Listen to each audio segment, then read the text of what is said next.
When it comes to sports in Lorain, your station to watch is TV 20, Lorain City Schools Television.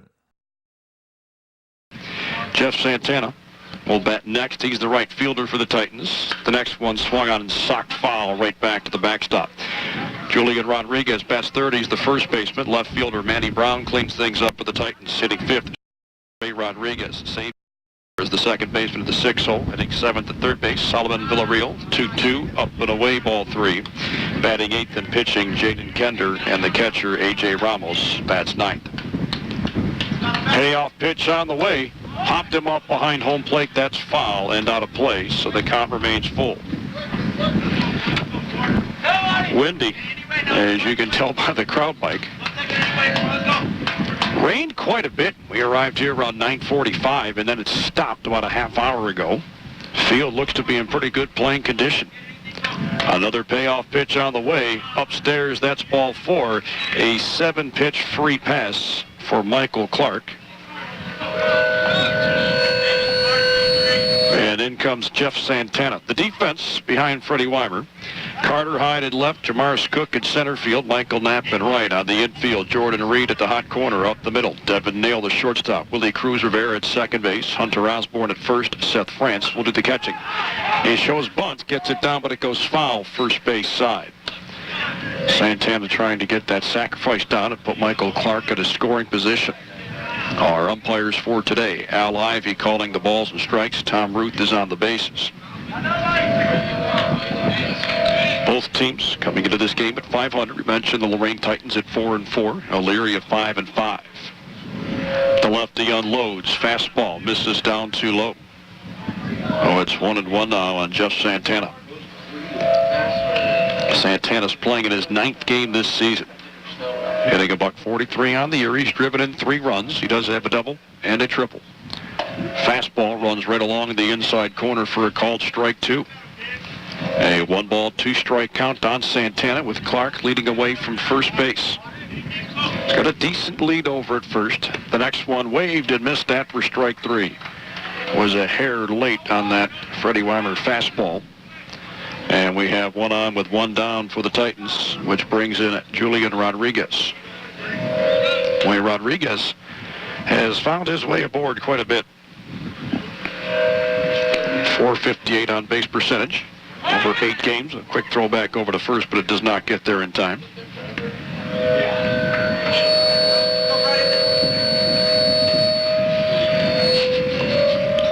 The next one is popped foul and out of play right behind home plate.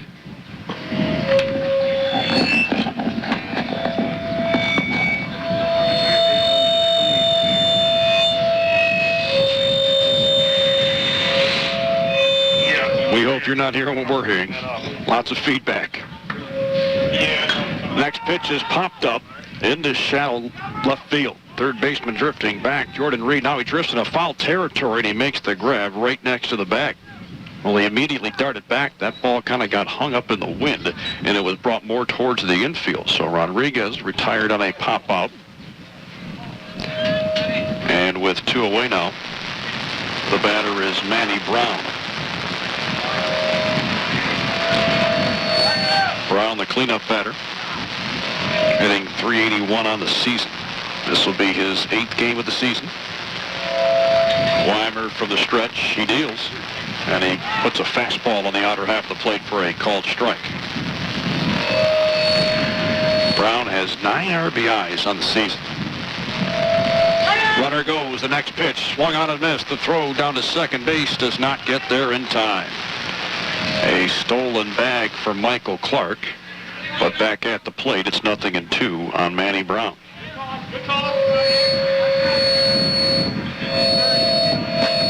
The next pitch, breaking ball, waved, did he go? And the home plate umpire, Al Ivey, says no, he did not. He made a very small offering and did not go far enough around to warrant an appeal. No score in this one in the early goings, top half of the first inning. Lorain has a runner on second base with 2 gone. Weimer's next pitch is way upstairs. Chest high fastball.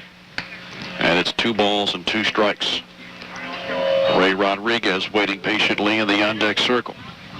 The pitch, low and in too tight, and the count runs full. It all began on a 7-pitch walk issued to Michael Clark. Weimer then struck out Jeff Santana, got Julian Rodriguez to pop out to third, and Michael Clark stole second moments ago.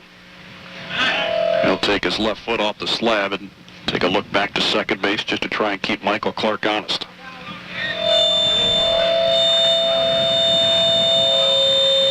3-2 on the way. High fastball, cut on and miss. Strike 3 got him, and the inning is over. So the Titans will leave one stranded here in the top half of the first inning. And the Pioneers coming to bat for the first time today. After this, you are listening to the Colson and Colson Diamond Duel on AM 930 WEOL, online at WEOL.com, and with the WEOL mobile app. Hi, my name is Justin Sturgill. I'm 16 years old and in the 10th grade at Lorain High School. I'm studying sports health and fitness through Lorain High's Career Tech Education program, and I'm also in Titan College. I'm very into sports and interactive things. I want to be an athletic trainer one day, and teachers like Mr. Dury help me figure that out. When Dury teaches, we have a lot of fun and it's exciting. I've learned a lot about the body and its functions, how injuries occur, the right thing to do, and how to prevent injuries. I felt good in my classes because I was actually learning. I also want to be around sports. I love sports. I play football and basketball, and I also run track. As for my Titan College College Credit Plus classes, it's different. It's cool to feel like a college student. It's even better to be a college student and learning at the higher level. It's very challenging, and I like a challenge. You definitely have to be very focused in class and outside of school. I know for a fact that I'm going to college. I also know that not many people get into the NFL or NBA. But knowing that, as an athletic trainer, I can still physically be around sports, even if I don't play them, makes all the difference. Career Tech Education in Titan College helped give me this confidence. I know what I want to do, and it's all thanks to Lorain High's Career Tech Education program in Titan College. In an instant, life can change. Hi, I'm veteran J.R. Martinez. If you've been hurt or disabled due to your service, the last thing you need to do is hurry up and wait for a VA claims decision. Make sure you file an electronic, fully developed claim, or e-claim, for disability compensation on e-benefits. It's the fastest and easiest way to get a claims decision. Learn more at ebenefits.va.gov. E-claims and e-benefits, online VA claims made simple. Welcome back out to George Day Field here in Elyria. No score after 1. We'll take a look now at the starting lineup for the Elyria Pioneers. 5 wins, 5 losses on the season. Devin Nail will lead things off. He's the shortstop. He'll be followed in the order by center fielder Jamaris Cook. Batting third, DH, James Spicer. Cleaning up will be the catcher, Seth France. Hitting fifth in left field, Carter Hyde. Michael Knapp in the sixth spot. He's in right field. Third baseman Jordan Reed will bat seventh. Hitting eighth, second baseman Willie Cruz Rivera. And rounding out the lineup is the pitcher, Freddie Weimer. On the mound, Jaden Kender.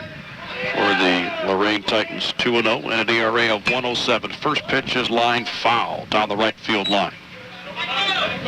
Defensively behind Jaden Kender, Manny Brown is in left and center field. Michael Clark, Jeff Santana is in right. I'll set up the infield for you in just a moment, but Jaden Kender's ready with the 0-1. It's a fastball that gets enough of the outer half for a called strike 2.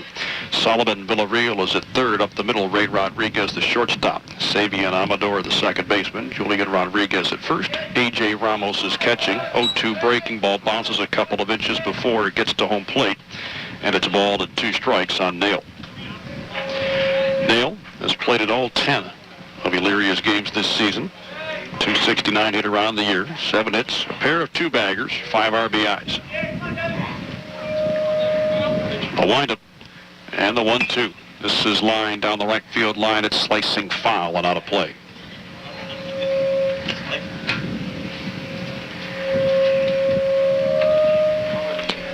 Well, they're expecting the temperatures to get into the high 70s today. Right now, we're I'd say somewhere about 10 degrees shy of that. The pitch, it's up and outside. 2 balls and 2 strikes on Devin Nail. He's come around to score 7 times on the year. But a pretty nice piece as a primary table setter. Fastball misses up high, and it's a full count now. Well, it began at 0-2.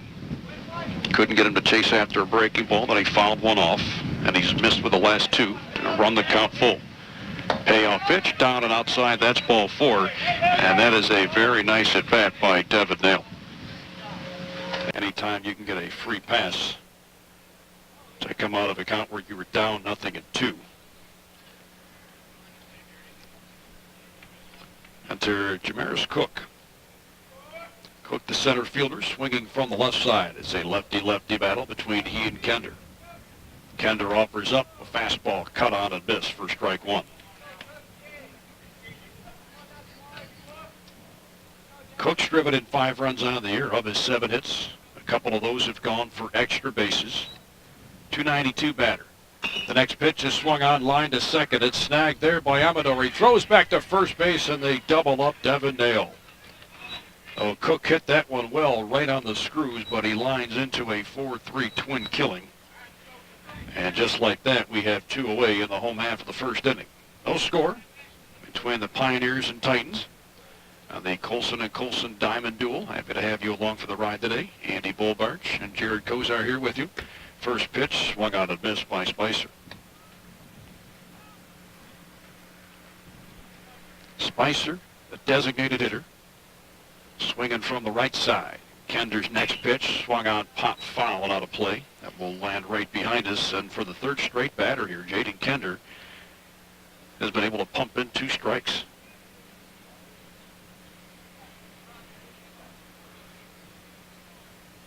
The 0-2. Trying to get him to chase after an Uncle Charlie. He decided to hold off on that as that breaking ball. A little bit short. That landed about 2 inches in front of home plate once again. Coming up on his 13th pitch of the inning, and so far he's thrown 7 strikes. 1-2 fastball taken at the knee, strike 3 called, and the inning is over. So despite issuing a leadoff walk, Jaden Kender works a clean slate here in the first inning. We've played 1 here at George Day Field in Elyria, and so far we have no score between the Pioneers and Titans. You're listening to the Colson and Colson Diamond Duel on AM 930 WEOL, online at WEOL.com and with the WEOL mobile app. Have you ever bought a car and then realized you couldn't afford it? Insanity is doing the same thing over and over again and expecting something different. Don't be insane. At Credit Max Auto, you can get a really great car with a payment you can't afford. Visit us at creditmaxauto.com. Ohio State is saving lives every day. This is Ohio State. We're the economic engine of the state, a major employer. Over 60,000 students.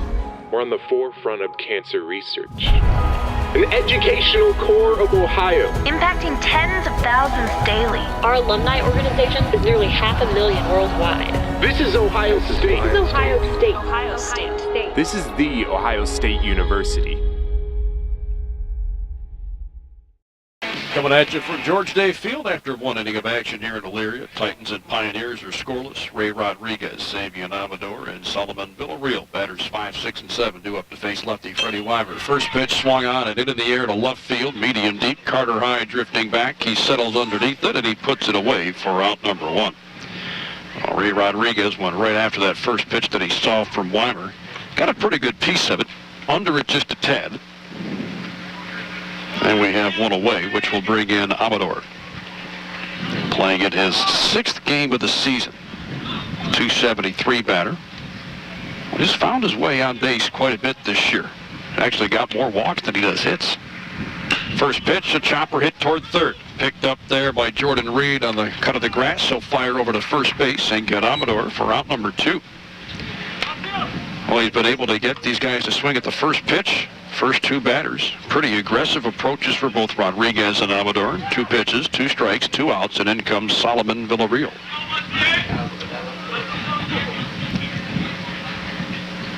First offering, and he takes one on the outer half for a called strike. It's a 19-pitch first inning for Freddie Weimer. 11 strikes, worked around a leadoff free pass. The next pitch, ground ball hit down to third again, scooped up by Reed. He'll shoot it over to first base, and the inning is over. Well, a lightning quick top half of the second for Freddie Weimer. He threw 4 pitches to get 3 outs, and after an inning and a half, we have no score here at George Day Field in Elyria between Lorain and the Elyria Pioneers. Can I go to the sleepover? Lucy, I want you to promise me something. If there's any drinking, I want you to say, no thanks, not my thing. Mom. I promise you, your real friends won't care. Deal? I promise, Mom. They really do hear you. Did you pack your toothbrush?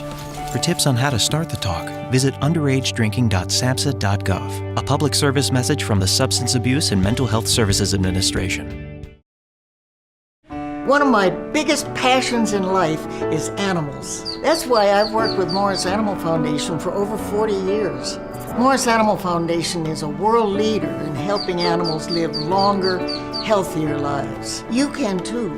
Just show your support at morrisanimalfoundation.org. To help cats, dogs, horses, and wildlife live healthier lives, visit morrisanimalfoundation.org, where we are advancing science that will create a healthier tomorrow for animals. We're scoreless after an inning and a half. Moving into the bottom half of the second, batters 4, 5, and 6. Seth France, Carter Hyde, Michael Knapp due up. Face lefty Jaden Kender. Kender issued a leadoff walk, but still managed to face the minimum in that bottom half of the first inning. His first pitch is upstairs for ball 1 on Seth France. This guy's having a great year. 4-14 batter on the season. Next pitch up high again, ball 2. France has driven in 10 runs on the season. A dozen hits so far in 10 games. He's come around to score 7 times as well. The next one finds the outside corner for a called strike. 2-1 on Seth France. He'll be followed by Carter Hyde and Michael Knapp here, middle of the order, facing the southpaw Kender. Well, he looked like he was ready, and then he stepped out the rubber. He winds and delivers. Swung on, and this is hit pretty well in the deep left center field. Manny Brown going back and left. He can't get to it. That one is over the wall. It is gone. That's the second bomb of the season for Seth France. He snaps a scoreless tie, and that will give the Pioneers a 1-0 lead in the bottom of the second inning. Put a charge into that one, sending it over the wall in left field, and boy, from here, the way Manny Brown was chasing after it, looked like he was going to have a chance to make a play on that ball, but that ball got out of here in a hurry.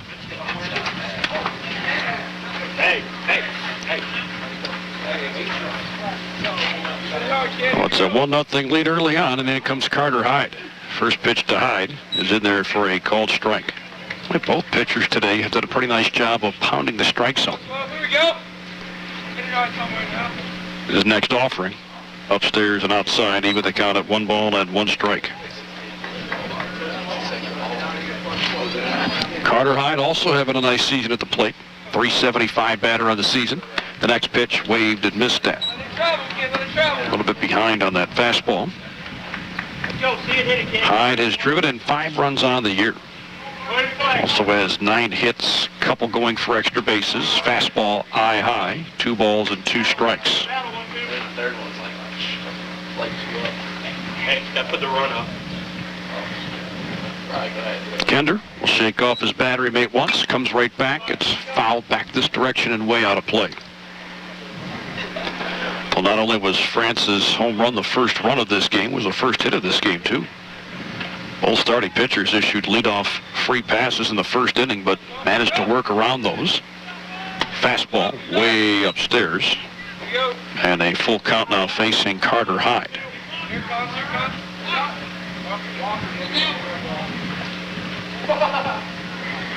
Kender unloads.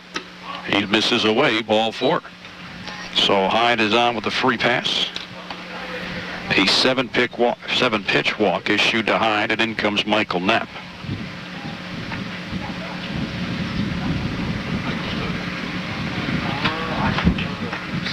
Glad to have you aboard today on AM 930 WEOL. Andy Bullbarch on the call for you. Jared Kozar, our on-site engineer, and Alan Calcaterra. Back in studio control. First pitch, upstairs, 1 ball, no strikes. Our very first Colson and Colson Diamond Duel matchup of the season. Plenty more to come throughout the rest of the year. Not a big lead at first for Carter Hyde. The next pitch, check swing, that's rolled foul down the first base line.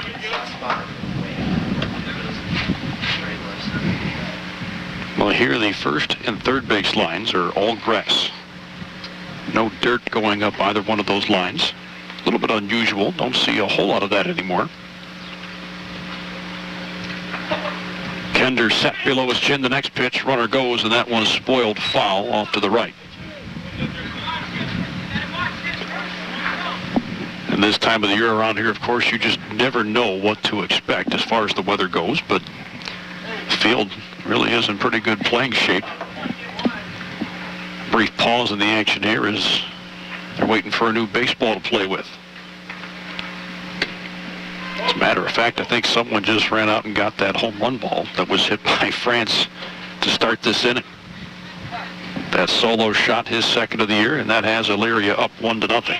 The next pitch, a chopper hits softly down to third, charging in Villarreal. No play at second, fires across to first. They will retire Michael Knapp, but that's enough to push Carter Hyde in a scoring position. He's now on second with one away.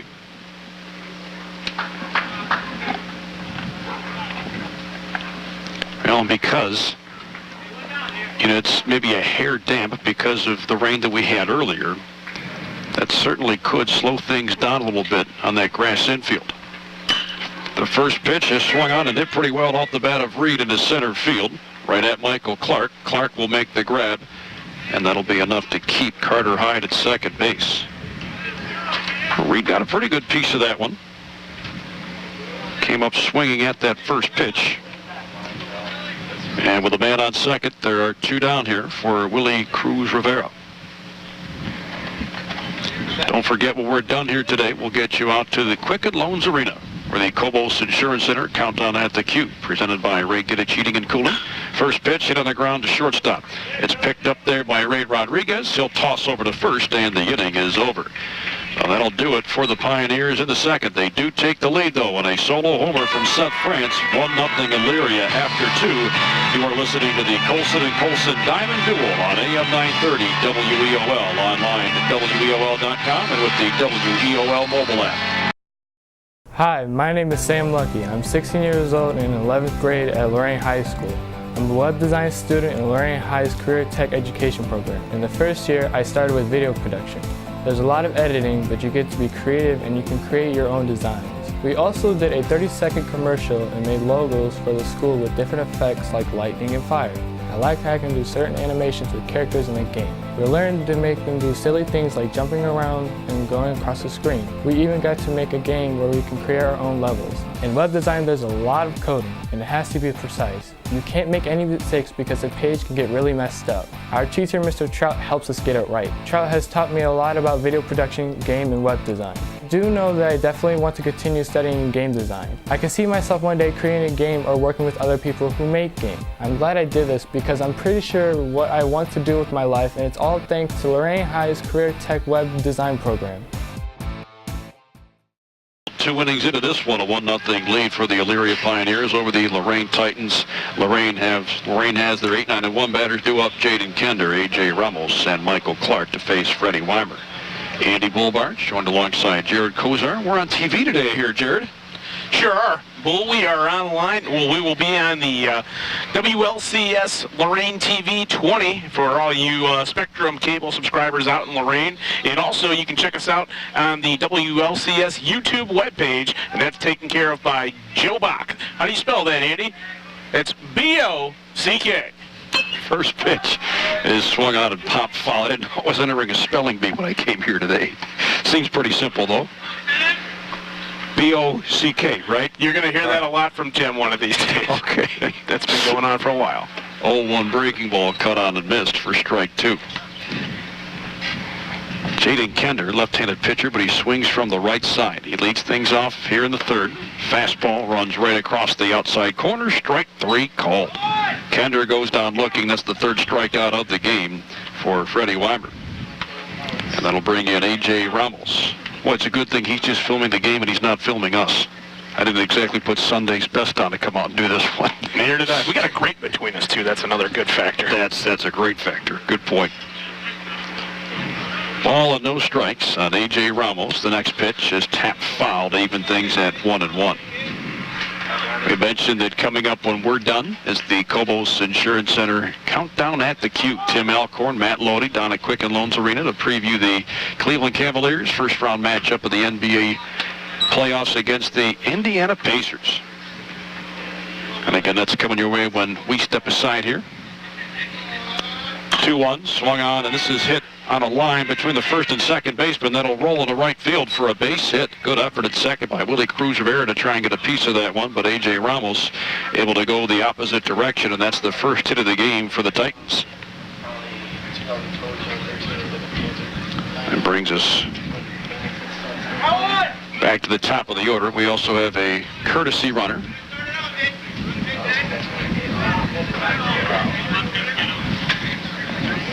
That'll be Blake Bartlome, the courtesy runner at first base.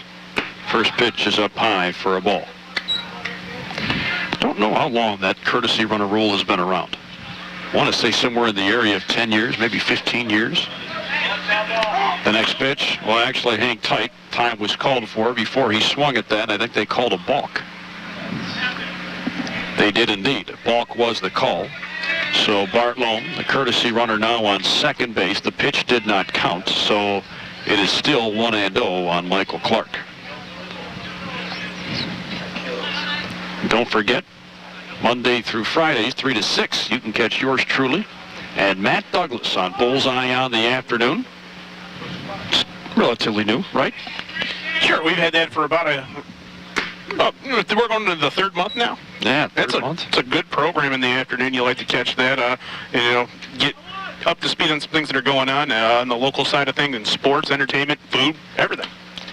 Next one is knocked foul right back to the screen, 1 and 2. I stand corrected. Bartlome. Is that the correct pronunciation? You got it. All right. So it's Bartlome, the courtesy runner, now on second after that balk. Next one incoming in too tight, and that was awfully close to getting a piece of Michael Clark, but he was able to spin out of the way just in time. Now, the courtesy runner is something that, again, I think it's burst onto the scene. Last 10, 15 years, it's done in order to try and speed things up a little bit. The next one is grounded fouled on the third baseline. Speeding the game up at all levels has really kind of become a point of emphasis. Now, there are some that say leave it alone, don't touch it, it's fine the way it is. Not everybody's going to like it. Talking about the pace of the game anyways. Weimer's next one, hitting the ground is short. Nasty hop, fielded well by Devin Nail. He'll fire on to first. They will get the runner at first. They throw to second. They've got the runner hung up in a rundown. They throw down to third, and the third baseman, Jordan Reed, puts the tag on Bartlome, and that will end the inning. Oh, a nice play with the shortstop, Devin Nail. That took a strange hop, looked like it hit off the lip of the infield grass, and a bizarre double play will bring this inning to an end. Still 1-0 after 2.5. The Elyria Pioneers leading the Lorain Titans. You're listening to the Colson & Colson Diamond Duel on AM 930, WEOL, online at WEOL.com, and with the WEOL mobile app. For the thousands of wounded warriors returning from battle, Wounded Warrior Project has developed the Warriors to Work program, a unique program that helps wounded warriors translate their military experience to the civilian workplace. The Warriors to Work program also works with employers to find the right job for the right warrior. Contact Wounded Warrior Project at findwwp.org. Welcome home the brave. Is magic really magic? If a deal is too good to be true, well, don't be fooled. There is no magic. Credit Max Auto has a great selection of cars with fast, easy financing and payments you can afford. Check us out at creditmaxauto.com. 1-0 in favor of the Elyria Pioneers, thanks to a solo bomb from Seth France back in the second inning. Here in the home half of the third, Freddie Weimer will lead things off. First pitch to him, hits the inside corner for a called strike. Well, we thought we were done with this rain, but now it's back out here again. Sprinkling out here at George Day Field at Elyria. The next pitch, belt tie fastball, strike 2 called. Well, Freddie Weimer hasn't hit much this year. This is just his second official at bat of the season. J.D. Kender deals, and he misses down too low, 1 ball and 2 strikes. Kender, we mentioned good numbers coming into this game. This is his 4th start. 2 wins, no losses, and an ERA of 1.07. A pitch, swung on, and this is hit pretty well in the left center field. That's going to get down, and this is going to roll all the way to the fence. Weimer on his way around first. He's headed for second. He'll put it into cruise control and stop right there with a leadoff double. A leadoff 2-bagger for Freddie Weimer. And that'll take us right back to the top of the order for Devin Nail. And we have a courtesy runner coming in for the pitcher, Freddie Weimer. And that'll be number 13, Javon Harvey.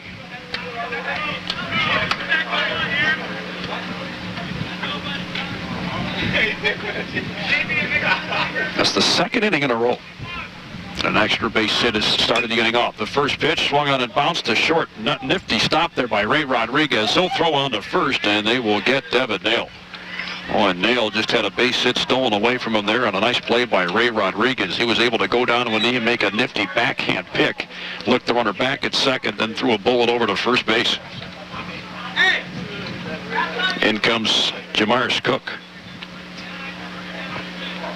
First pitch to him. He hits one on the ground right side of the infield. It goes under the glove of the second baseman, Amador.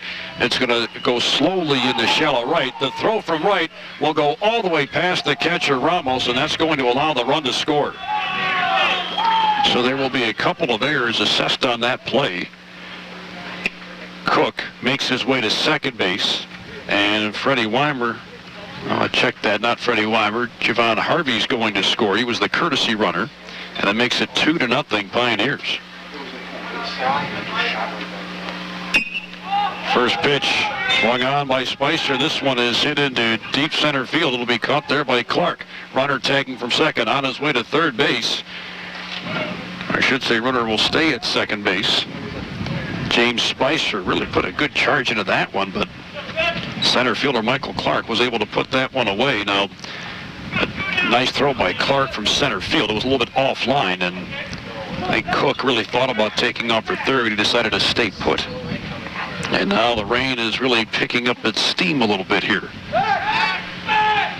Jaden Kender will step off the runner, makes a look over to second base, but he decides to hang on to the ball, just trying to keep Cook honest at second.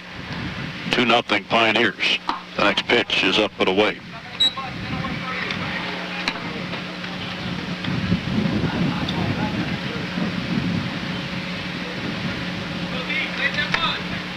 Kender ready, and he unloads. Pounds the outer half of the fastball for a called strike. Well, Elyria has been pretty aggressive second time through the order. Seeing that Kender had been throwing a lot of strikes the first time through, they've made some adjustments. The next pitch, way up high again.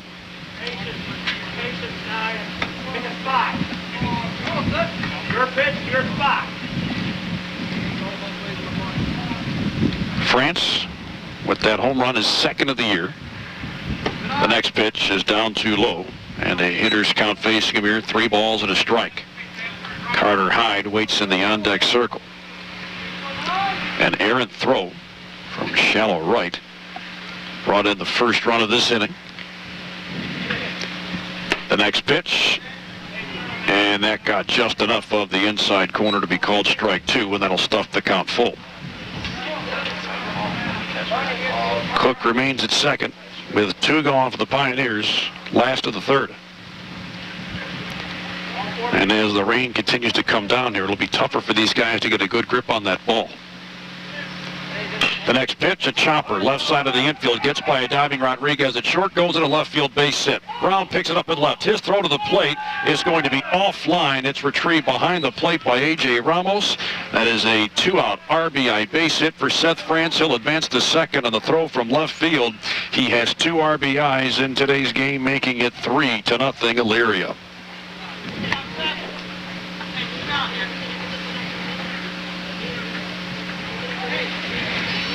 Well, Rodriguez ranging to his right at short, try to at least get to that one or knock it down, keep it on the infield, could not do it. We mentioned because it's raining again, when that ball gets into the outfield, that could really slow it down, and it did at least to some degree there, giving Cook enough time to come around and score.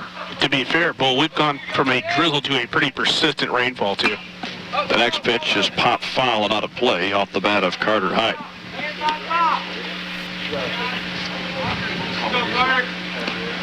Yeah, it really has kind of picked up here. We thought we were done with it. Fastball swung on and tipped into the glove of the catcher Ramos for strike 2. It was an errant throw that allowed the first run of the inning to score. Freddie Weimer started the inning with a double. A pinch ran for him with Javon Harvey. Next one is down around the shoe tops of Carter Hyde. 1 ball and 2 strikes. Cook, who made his way to second on the aforementioned throwing error, eventually scored on a 2-out RBI base hit from Seth France. France is now on second. On his base hit, he advanced to second on the throw from Manny Brown in left field.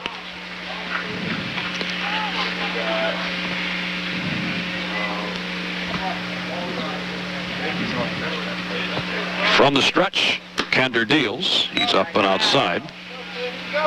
And it's a 2-ball, 2-strike count.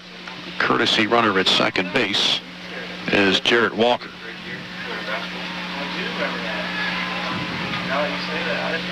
Extends his lead a little bit second. Amador coming over to keep him honest. Fastball, eye high. That's ball 3. He was up 0-2 on Carter Hyde, but he's missed with 3 straight here. Michael Knapp waiting patiently in the on-deck circle as the rain continues to come down here at George Day Field. Kender unloads. Fastball down and in. That's ball 4. So he walks Hyde for a second time today. He's issued 3 walks in this one. And the Pioneers have 2 on with 2 down for Michael Knapp. Well, what's also going to be tough here, too, is, as the rain continues to affect the mound area, it'll be tougher to plant and come down and hit your spots. And we mentioned earlier, too, it's tough to grip the ball the way you would like to grip it. First pitch is fouled away to the right off the bat of Michael Knapp.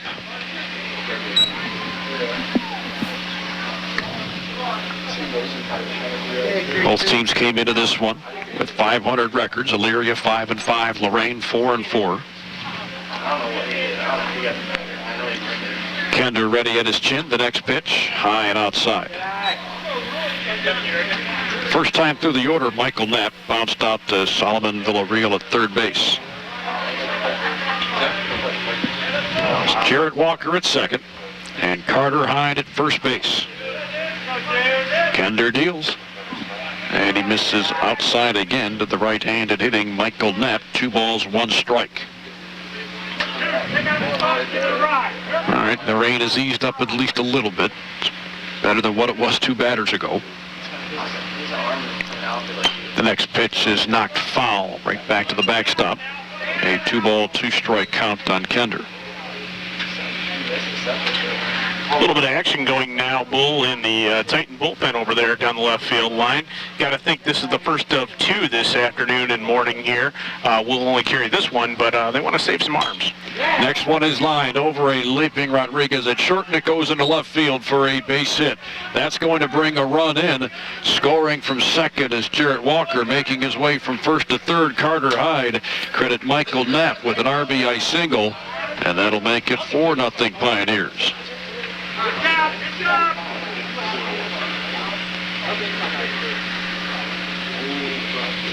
So the hits keep coming here in the third.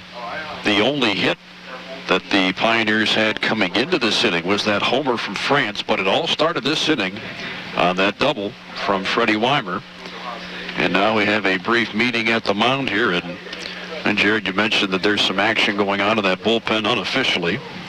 I've got the pitch count at 54 right now. And the home plate umpire, Al Ivey, on his way out to the mound to break this inning up. Now, it's important to mention the 54 pitches. I say that because going into the inning, he had thrown just 31 in his first 2 innings of action. So clearly, he has been worked extensively here in the third. Defensively, they didn't do him any favors on that errant throw. That came with 1 down, and 2 runs have scored since.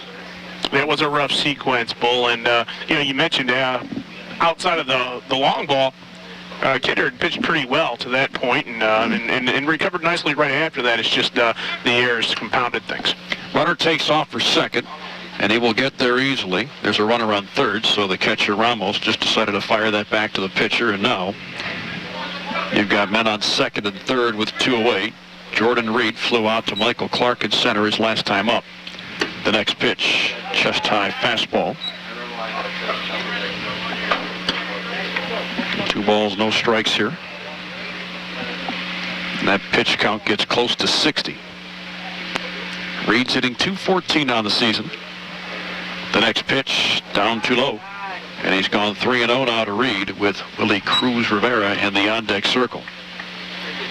The umbrellas are indeed out, although the rain has subsided for the most part.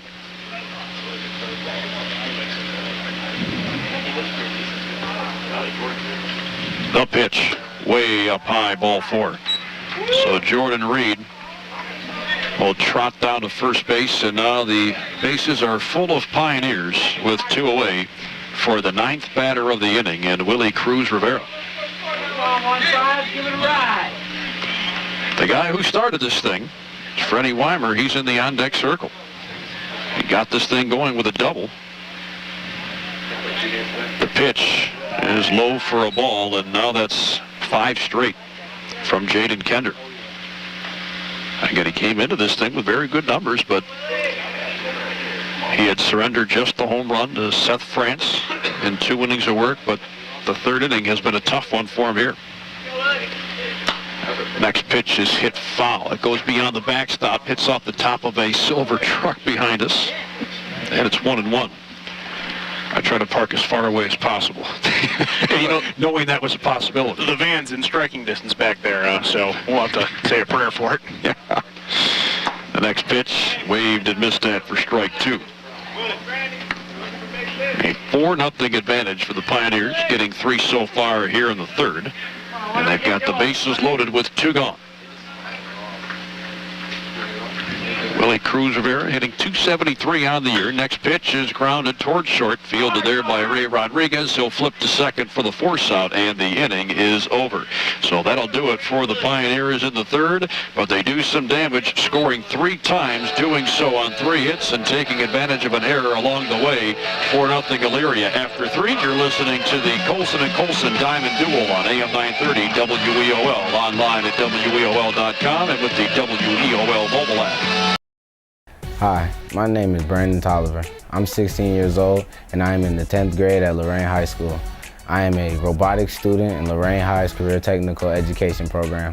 Robotics is part programming and part hands-on building. This program taught me how to use a very specific skill set. You get to use a power saw, drill bits, and a CNC machine. You get to use and do stuff that you can't do or use at home. After I started the program, I knew I made the right decision. I really like working with my hands. I like to see myself as an inventor. We program quite a bit of code. Programming codes is basically creating memory thoughts for a robot. You can make your robot do all kinds of things like fold clothes, walk, or even throw frisbees. I learned all of this in Mr. Bogan's class. There are teachers who just read. Then there are teachers who go out of their way to make learning fun. After my truly great experience in the robotics program, I now know what I want to do in my life, and I'm doing it thanks to Lorain High's Robotics Career Tech program. 4-0 lead for the Elyria Pioneers over the Lorain Titans as we enter the top half of the 4th inning. Batters 2, 3, and 4. Jeff Santana, Julian Rodriguez, and Manny Brown due up to face lefty Freddie Weimer. We got that 3-run 3rd started for the Pioneers with a double to the gap in left center field. Welcome back in. Andy Bullbarch joined alongside Jared Kozar. Alan Calcaterra back at studio control. Spinning the dials, keeping us on, making sure that you can hear this one. The rain for the time being has gone away, and as we look out to our left here, it looks like it's clearing up some. Jeff Santana will lead things off. First pitch is grounded foul down the first baseline. Through 3 innings, unofficially, I had Weimer down for 36 pitches, 24 strikes. An unconventional double play that wrapped up the top of the 3rd inning. Michael Clark bounced into a 6-3, 4-5 double play to wrap that up. The 0-1 breaking ball bends on the inner half, strike 2.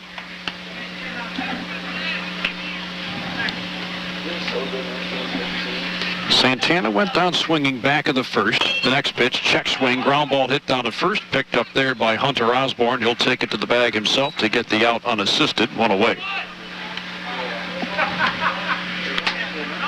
Now, a lot of times you can get swings like that when you get ahead 0-2.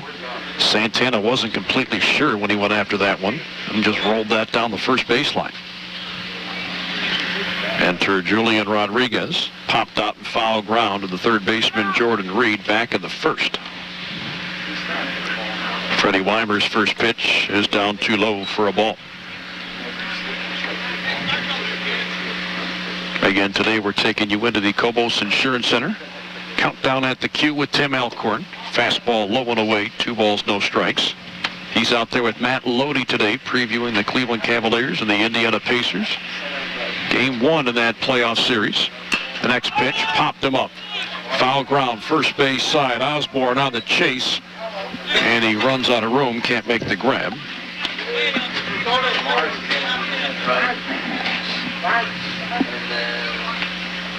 Landed at one of our blind spots here. We couldn't see where that came down. We just looked at home plate umpire Al Ivey to see his signal. He mentioned it had gone foul and out of play.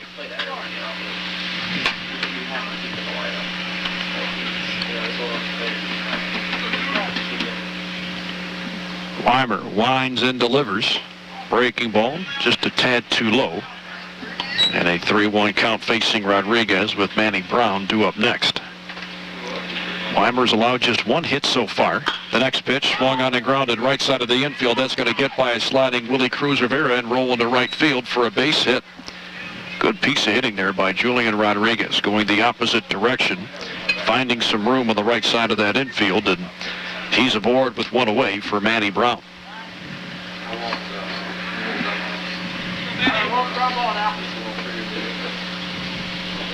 Manny Brown struck out swinging his last time up. Although he saw 6 pitches in that battle. He was behind 0-2. Battled back, stopped the count full, and then went down swinging. Weimer deals out of the stretch with Rodriguez on first. First pitch is popped up, foul ground, first base side. Knapp and Osborne both racing after it, and it's the right fielder, Knapp, who makes the catch.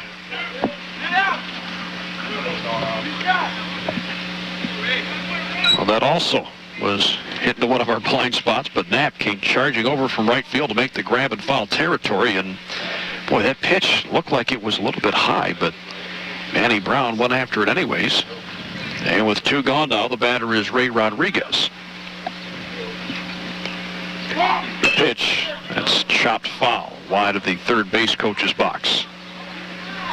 Elyria leading Lorain 4-0. Top of the 4th inning. This is game 1 of a twin bill here today. We will only have game 1 for you, though, here on AM 930 WEOL. Well, I got to admit, partner, I feel pretty lucky that I could wear shorts to the first baseball game we covered this season. I've heard the horror stories about snow and... You're absolutely correct, Danny. To our right, Tim Gebhardt of the Chronicle Telegram has been in this location many times amongst snowflakes falling in this exact location here at Elyria. The next pitch swung on, hit in the air to the gap in right center field. That's going to get down for a base hit. Rounding third is Rodriguez. He's going to score. The throw from right field cut off of the first baseman, Hunter Osborne. Credit Ray Rodriguez with a 2-out RBI base hit to put the Titans on the board. The Elyria lead has been cut down to 3. They're now only up 4-1 after that 2-out run-scoring single.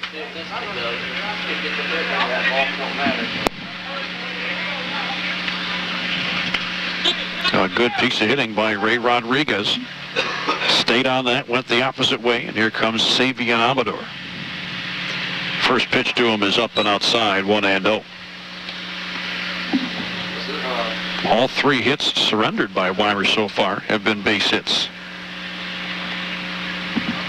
The pitch, this is hit in the air to right field. Michael Knapp drifting to his right, and he gives way to the center fielder, Jamaris Cook, who makes the catch, and the inning is over. However, Lorain able to get on the board thanks to a 2-out base hit from Ray Rodriguez to score Julian Rodriguez. It is 4-1, Elyria on top of Lorain. Our little superhero looks pretty happy. Yes, he does. I've been teaching him that eating healthy will make him grow up strong. It's so important that we both encourage him to eat healthy and exercise regularly, and that we live that way in front of him. You know, it's never too early to start. I wish I'd eaten healthier when I was his age. Yeah, maybe if you had, you would have developed some special powers also. 92% of kids and teens have a poor diet, but you can change that. Teach your kids the importance of healthy eating in a language they can understand. Hey Luda, got a sec? Yeah, what's up? I'm really worried.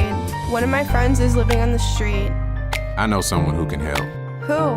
1-800-RUNAWAY.org. They help kids having a rough time at home, in school, or on the street. You can do a live chat on their site. They will help get her to safety. Thanks, Ludacris. Trust the National Runaway Switchboard. If you're having a hard time, get online or call to chat now. Bottom of the fourth inning, batters 9, 1, and 2 due out for Elyria. Freddie Weimer, Devin Nail, and Jamaris Cook facing lefty Jaden Kender. Kender had a tough third inning, was able to work his way through it though. It was an inning where Elyria opened this thing up with 3 runs. First pitch is a fastball for a called strike. Kender just over 60 pitches in this game. And again, ran into a bit of a rough patch there where he faced all 9 batters in the third. The windup and the 0-1. That misses outside and low. 1 ball, 1 strike. Andy Barch and Jared Kozar out here at George Day Field. Alan Calcaterra back in studio control. Going to be a busy day for Alan. He's back there quite a bit today. Fastball low, plus he has to deal with that Alcorn character a little bit later on today for the countdown at the cue. Tim's back at the cue for another Cobos Insurance Center countdown at the cue show on Monday at 5. Next pitch is popped up. Left side, Ray Rodriguez drifting back at short. He'll make the catch, and we have 1 away.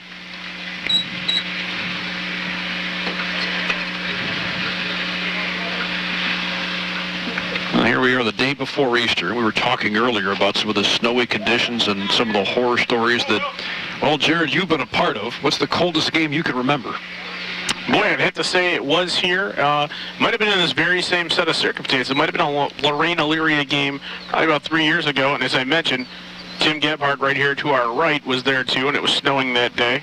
I believe it was Lorain Elyria. And I would say game time temperature was sub 40 degrees. Wow.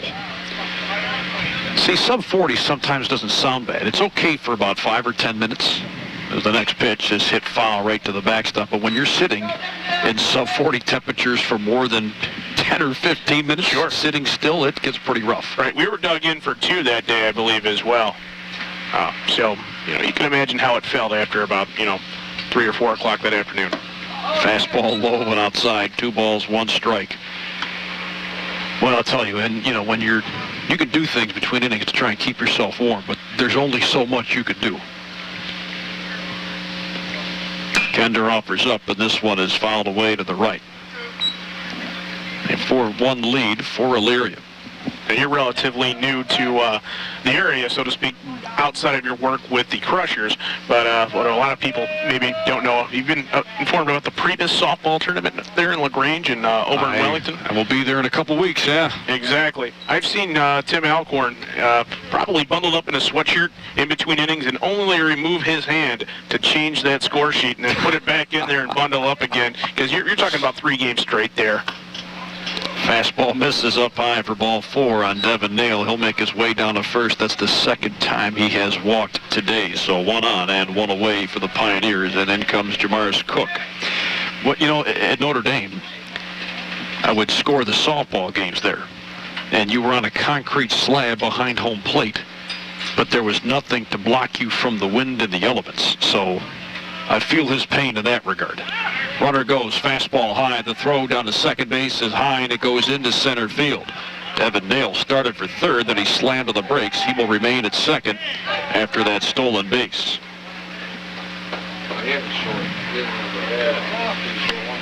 Now you see, in that situation, you get up, you walk around, you try and tuck your hands into your pockets.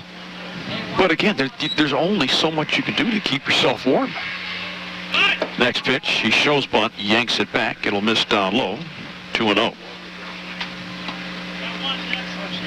And when you're just sitting there, you get to that second inning, you can't feel your fingers anymore. It's tough to type, it's tough to write. I mean,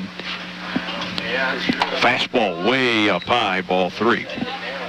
Yeah, you're fighting the elements. You got a lot working against you, and it doesn't help things that you're normally depending on in terms of that. So, we'll see. But I think he's got a good relationship with the folks out in LaGrange. Maybe we'll get a tent and a torpedo heater or something like that this year.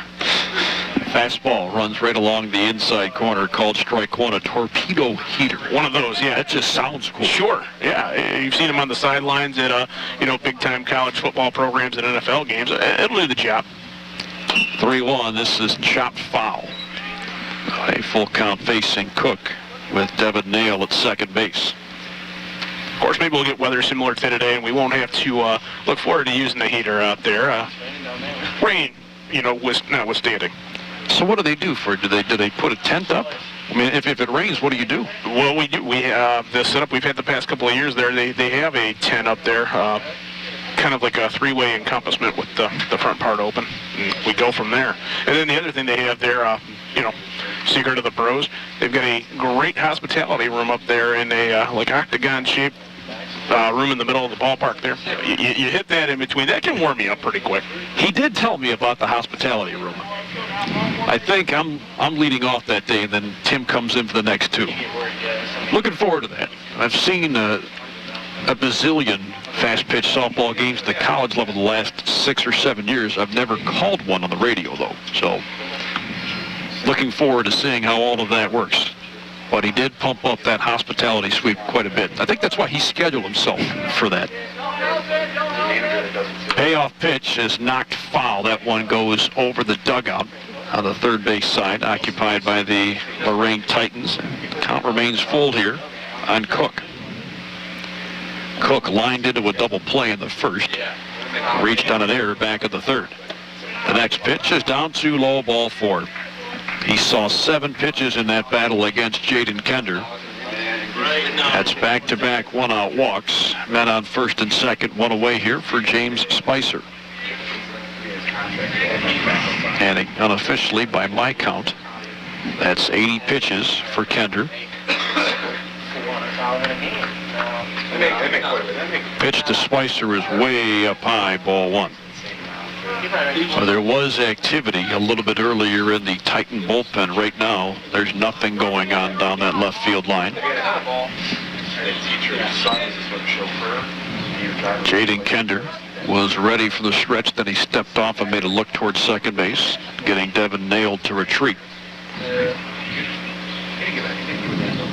The pitch comes in. It's a fastball on the outside corner for a strike. However, James Spicer looked like he wanted time. He actually stepped out of the box, but you can't get time unless the home plate umpire gives it to you, and Al Ivey did not give it to him. The next pitch is popped foul and out of play.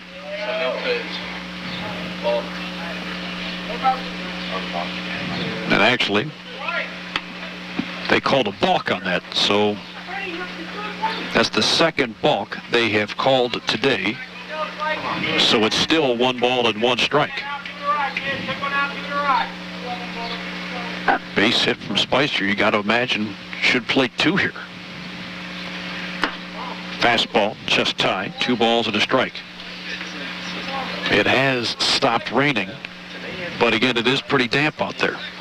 So anything that hits that outfield grass going to move very, very slowly. Fastball up and away, ball 3. Well, it appears as though it's clearing up behind us. Looks a lot more promising now than it did when we got here. Temperature's supposed to get into the upper 70s.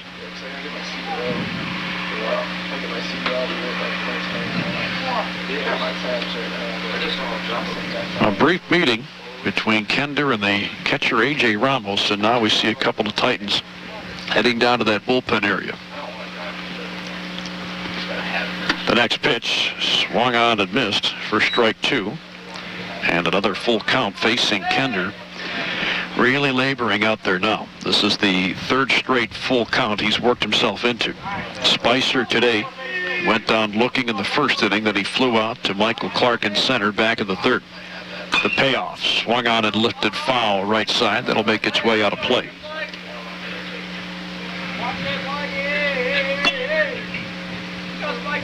It all started for Elyria on the solo homer from Seth France. That gave them a 1-0 lead. They added 3 to that in the 3rd before Lorain countered with a 2-out RBI base hit at the top of the 4th.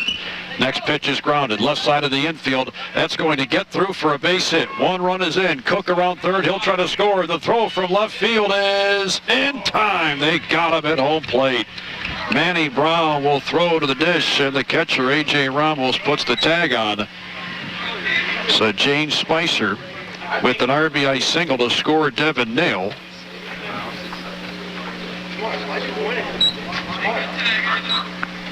And it is now a 5-1 lead for the Pioneers.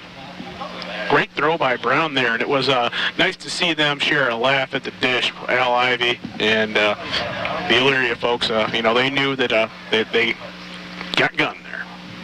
Fastball misses down too low for a ball on France. France, in addition to the solo homer, also has a run-scoring single in this one. A 5-1 lead for the Pioneers. You mentioned a great throw by Manny Brown in left field. The next pitch up again, 2-0. And he was playing a bit shallower, I think, than you might expect. That ball got just past the shortstop, Ray Rodriguez, who tried to make a diving stop. But the second it gets by an infielder and it rolls into the outfield, it makes it tougher for those outfielders, again, because the ball is moving so slowly on this wet grass. Makes that play by Brown and left all the more impressive. There is activity in the Lorain bullpen. The next pitch from Kender is up high. What's a 3-ball, 1-strike count on Seth France. James Spicer on second base. After his RBI single, he advanced to second base on Brown's throw from left field. The pitch. It runs a fastball along the outer half of the plate for a called strike 2. Carter Hyde waiting in the on-deck circle. Get the feeling this could be Kender's last inning of action. Fastball way upstairs. That's ball 4. And France is on for the third time today. That's the 5th walk issued by Kender. And there will indeed be a courtesy runner here, I believe. They'll call on one, and that's going to be Javon Harvey. He'll trot down to first base, so it's Harvey at first, Spicer at second, 2 on. And 2 away for Carter Hyde. Hyde has walked a couple of times today. A free pass at the second, and another one back in the third. The pitch is up in the zone, 1-0.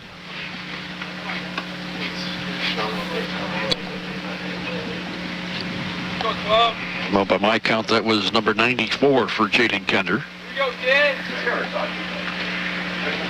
The next pitch, high again, and he's missed high with some kind of consistency here in the 4th inning, and that's not a good sign that he's showing some signs of fatigue here.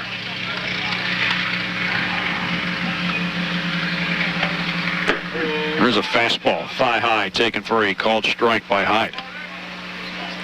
Hyde's hitting .375 on the season, 9 hits, and he's driven in 5 runs as well. The next pitch, swung on and shot right back up the middle. That'll go into center field for a base hit. Spicer around third. He'll try to score. The throw from center goes into third base, and they got him at third base. Michael Clark with a great throw from center field to nail him at third. And the home plate umpire, Al Ivy, says, score that run. So the run will count, and that'll make it 6-1 Pioneers. You're listening to the Colson & Colson Diamond Duel on AM 930 WEOL. We're online at WEOL.com and with the WEOL app. I started mentoring my mentee, Dontre, 4 years ago. I always thought about doing it. It always seemed like a good idea. We were both nervous when we first met, but everything kind of fell into place. Mentoring is important to anyone that's pretty fortunate in life to have a little bit of time to pass on that knowledge. Etienne's a very close friend. I look at him as a brother and a father figure. He taught me just focus on the big picture because I would like to give back just like Etienne gave back to me. Be someone who matters to someone who matters. Is your child's sports performance inconsistent? Does she seem to be a few steps behind the soccer ball? Is he swinging early or late at the baseball? An eye coordination problem could be at the root of your child's difficulties. Vision screenings can be misleading because they are not designed to test all of the visual skills necessary for sports performance or for reading and learning. For more information on sports and vision, visit the website for the College of Optometrist and Vision Development at covd.org. Heading into the top half of the fifth inning here at George Day Field in Elyria, and the Pioneers are having all the fun. They're leading 6-1 over the Lorain Titans. As a matter of fact, Elyria added 2 more in the last of the fourth inning, getting RBI singles from James Spicer and Carter Hyde. Happy to have you with us. Andy Bullbarge joined alongside Jared Kozar here in Elyria, and we have Alan Calcaterra back in studio control. And I don't know if Jared waved his magic wand or not, but the rain has gone away, and now we've got all kinds of sunshine. I'm going to credit Al Ivy on that one. Well, normally the home plate umpire doesn't get a whole lot of love, so what the heck? We'll give him some here. Why not? Solomon Villarreal will lead things off for Lorain in the fifth. First pitch is up high, a ball and no strikes. You know what's interesting about high school baseball now? I mean, the stats are kept so well these days. As the next one misses up and in, ball 2. That Game Changer app is a godsend. That thing is fantastic. The next pitch swung on and tapped foul. That one actually got a piece of the catcher Seth France's mask. And it's a 2-1 count now facing Solomon Villarreal. Jaden Kender, we think, and A.J. Ramos to follow, unless some changes are made on that Lorain dugout.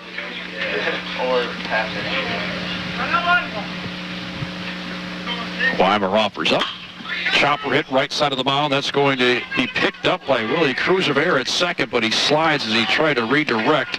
So that'll be a base hit for Solomon Villarreal. Boy, a nice job by Cruz-Rivera just to get to that ball. And as he got it, you know, he mentioned the conditions a little bit wet here because it has been raining. And as he picked that up, he just kind of slid towards second base and couldn't change directions. Got to put on the brakes with that kind of precipitation out there. A lot of moisture in the shallow outfield. We are going to have a pinch hitter. That is Frank Butcher, who is stepping into the batter's box. So Frank Butcher will step in, swing away from the right side, pinch hitting for Jaden Kender. A move that was somewhat expected. Well, Kender was pretty good through 2 innings, ran into some trouble in the third, and, well, in the fourth inning, gave up a couple of base hits, a couple run-scoring base hits at that.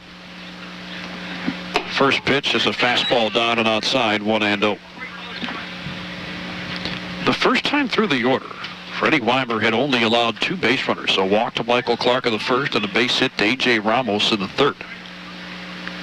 He deals, and he grabs hold of the outside corner with an off-speed pitch, 1-1. Not a real big lead at first base for Solomon Villarreal. The next pitch is up and outside, ball 2. Elyria leading 6-1. They're playing 2 here today. We will only have the first one for you here on AM 930 WEOL. Freddie Weimer sends it in. A swing and a miss from Butcher for strike 2.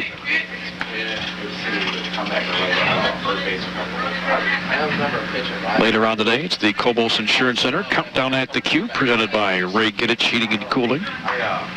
The next one from Weimer is a fastball high. And then don't forget, we have a Countdown at the Cue show for you again on Monday. And that'll come right after yours truly and Matt Douglas with our Bullseye on the afternoon show. It's 3 to 5 on Monday. Next pitch, fastball waved and missed at for strike 3. So Butcher down on strikes. And with 1 away, that'll bring in the catcher, A.J. Ramos. 4 strikeouts for Weimer in this one. First pitch fastball as a called strike. He's done a great job of pounding the zone.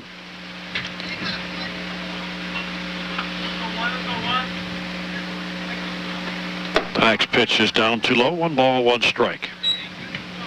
Ramos playing in his 7th game of the season. He was the first one to hit safely for the Titans today. Rolled a single to the right side back in the 3rd inning. Weimer delivers, and Ramos is late on a fastball for strike 2. So far, Weimer has allowed just 4 base hits in this game. Breaking ball swung out and missed for strike 3. That goes all the way to the backstop. It's picked up by the catcher, Seth France. However, because of that drop third strike rule, Ramos will make his way down to first base. Solomon Villarreal makes his way to second.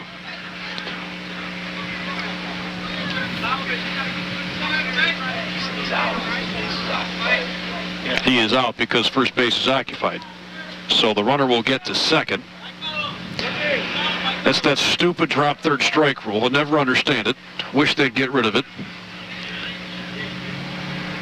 First pitch is up and away for a ball on Michael Clark. You a big fan of that? You know, it's always been something that I never understood quite right either, just like you, Bull. I mean, you get it, but you don't.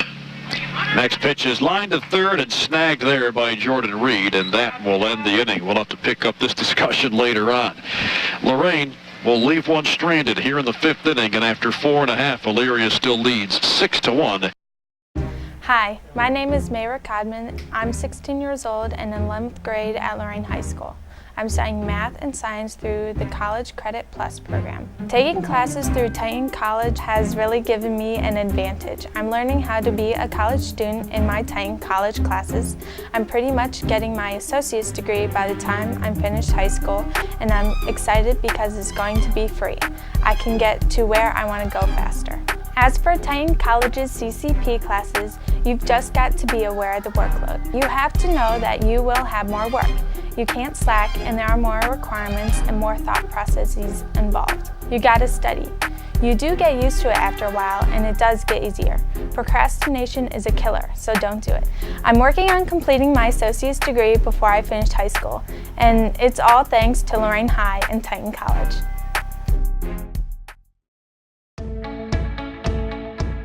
I began in 3rd grade, 8 years old, and I was able to learn the chest compressions and the breaths, and I absolutely believe that anyone out in the public can easily learn.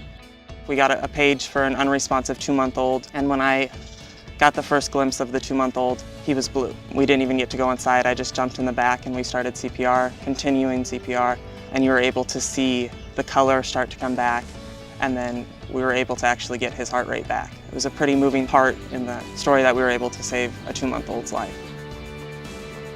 My community is why.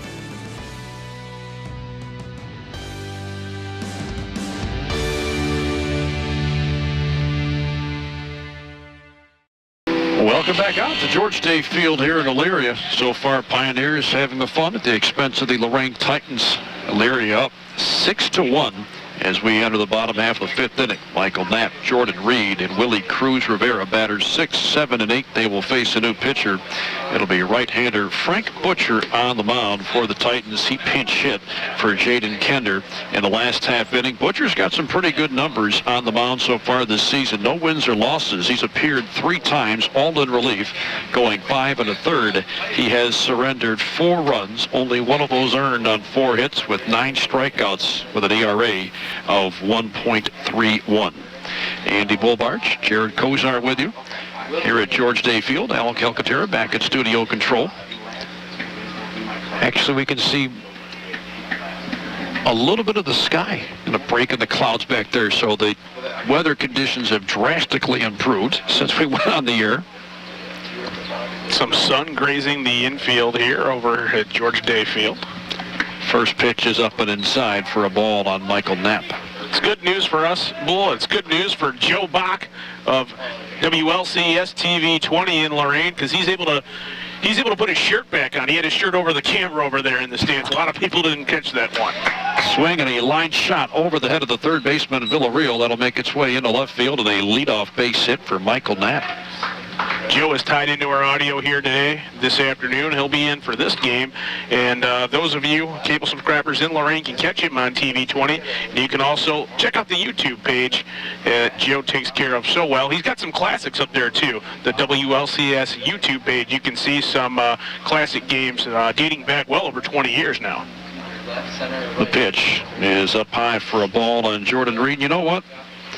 I knew I recognized that name. He had posted something to the WEL Facebook page, one of Tim Alcorn's first ever football broadcasts, like 26 years ago. 26 years ago. Yeah. Tim hasn't changed that much, has he? No, not at all. Yeah. The really cool thing about that one is Tim and I were talking about it. Joe and I talked about it a little bit earlier, too, is you can see some of our gear in that very same video shot that Joe has, and we're using it today. Runner takes off for second. Fastball is a called strike. Michael Knapp gets down to second without a throw being made, and it's 1-1 on Jordan Reed. Oh, Joe, that's a great bind. Well done.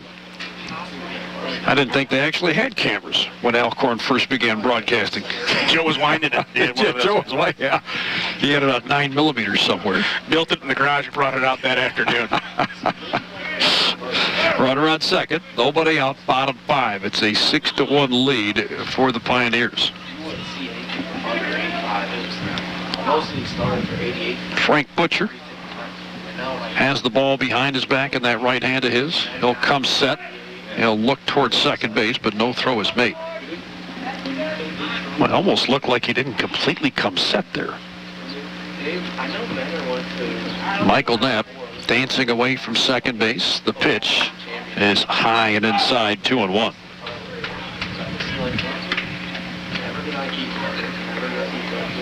Well, in 25, 26 years, maybe somebody will look back at our old video of this, right? Jeez, I hope not. You see, the difference is they actually got a stand-up of Alcorn doing his thing. There were no stand-ups taken of us, thank God.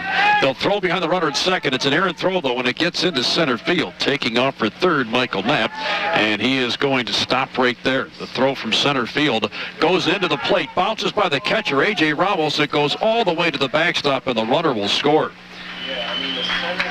Well, that's a tough one for the Titans to take. That throw from center field, Michael Clark, it took a weird hop on the infield grass. It shot up and it got by the catcher, A.J. Ramos. So there were a couple of errors on that play. That makes it 7-1. The next pitch, swing and a miss for a strike on Jordan Reed. You mentioned 7-1, Bull. The Titans have dealt with their fair share of hardships this afternoon, and at a 7-1 score, you got to think with the twin billing, at what point do you say, well, we got to figure out what's left for this afternoon's contest? Next pitch is high for ball 3, and you're exactly right. You said that's the beauty of baseball. I mean, whether it's in the big leagues or you play every single day, or in this case, you have an awful first game, you have a chance to turn around and make it better the very next game. It's the beauty of it all. The next pitch is popped up, foul ground, first base side. That'll make its way out of play. You very quickly have a chance to redeem yourself, and they will in the second contest. Again, we won't have that one for you because we'll have the Cobos Insurance Center countdown at the queue. That's coming your way when we wrap up. Butcher offers up, and he misses down too low.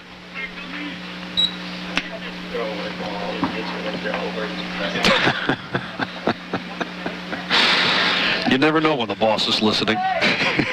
Apparently he's tuned in. Fastball off the inside corner. That's ball 4, and that will put Jordan Reed on first base. Reed on first and one gone now for Willie Cruz Rivera. You notice I was really careful to say, boy, and Tim looks just the same. Oh, right, yeah. It's an outstanding find by Joe to pull that video up. But you're right. Tim does look exactly the same. Cruz Rivera will foul the first pitch back. That will land way out of play. As a matter of fact, you could make the argument that he even looks better. No gray hairs, none of that stuff. Yeah, and you know, after that, once he got married to Diane, that's when it all started to go downhill. He was doing much better. Now you really got to be careful because I know sometimes she does listen. Yes. Then we're both in trouble. I'm guilty by association. Breaking ball misses down low. 1-1 now on Willie Cruz Rivera.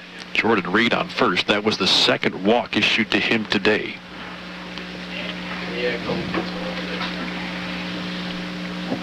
Decent lead at first base for Reed. Butcher's next pitch is hit on the ground softly toward short. Picked up there and bobbled by Rodriguez. He doesn't have a play anywhere on the infield. So Reed will get to second. Willie Cruz Rivera will reach, and why, Jared, I think that was a case where Rodriguez, who's played well defensively throughout the game, I think he tried to make that double play. He start that double play before he had fielded the ball. Case of doing a little bit too much out there, and it's a shame to see it because, as you mentioned, it's been a commendable effort out of him all game long. In comes Freddie Weimer. A throw to second base, and they almost got him at second.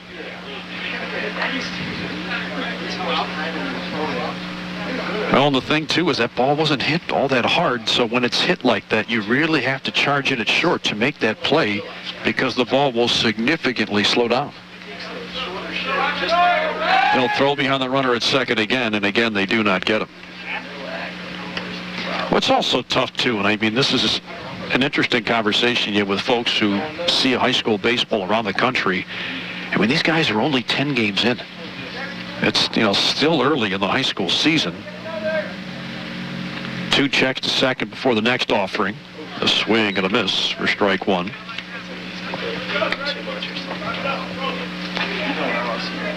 And the other thing, you know, when you go and you play at some of these tournaments during spring break, that's where you get a lot of your good work in.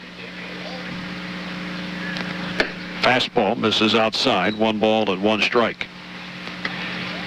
You know, I remember, you know, hearing about how, you know, a lot of teams, what they'll do is they'll try and get as many games in up here as they can, and then when they have the spring break, sometimes it occurs around Easter, they'll go down to North Carolina, South Carolina, or wherever, and you get the chance to, you know, to practice outside every day for really the first time all season.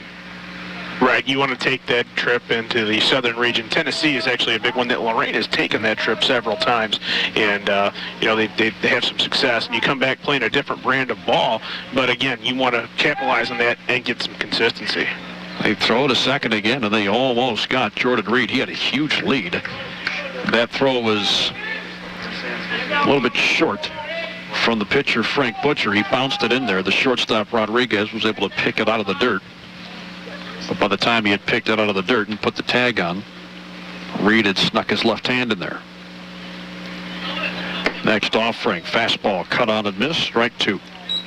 A 1 ball, 2 strike count on Freddie Weimer with Reed at second and Rivera at first base. Devin Nail at the top of the order, due up next. Butcher delivers. This is fouled away to the left. That's way out of play.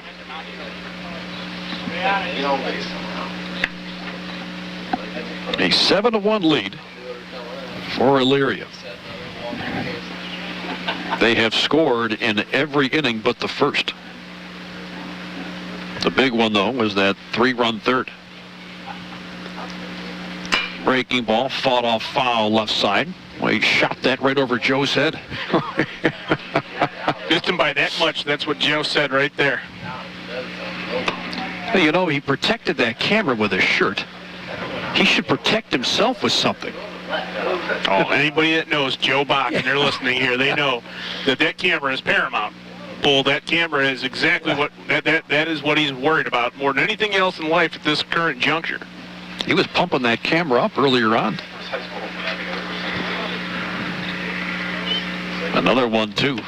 Fastball runs along the outside corner. Strike 3 called. So Butcher gets his first strikeout. A 6-pitch backwards K to get Freddie Weimer, and that'll bring us back to the top for Devin Nail. Nail has a couple of walks, a free pass in the first, another one in the 4th inning. Came around to score in the 4th as well. Elyria leading 7-1 here at the top of the 5th inning.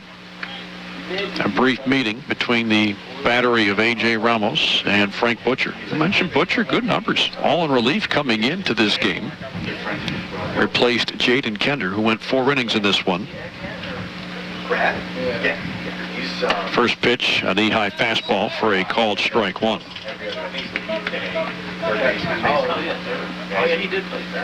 He's well hurt in catching. Elyria has remained pretty aggressive on the bases throughout the course of the game.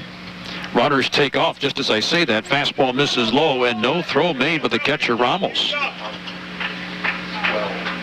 Jordan Reed steals third. Willie Cruz Rivera steals second.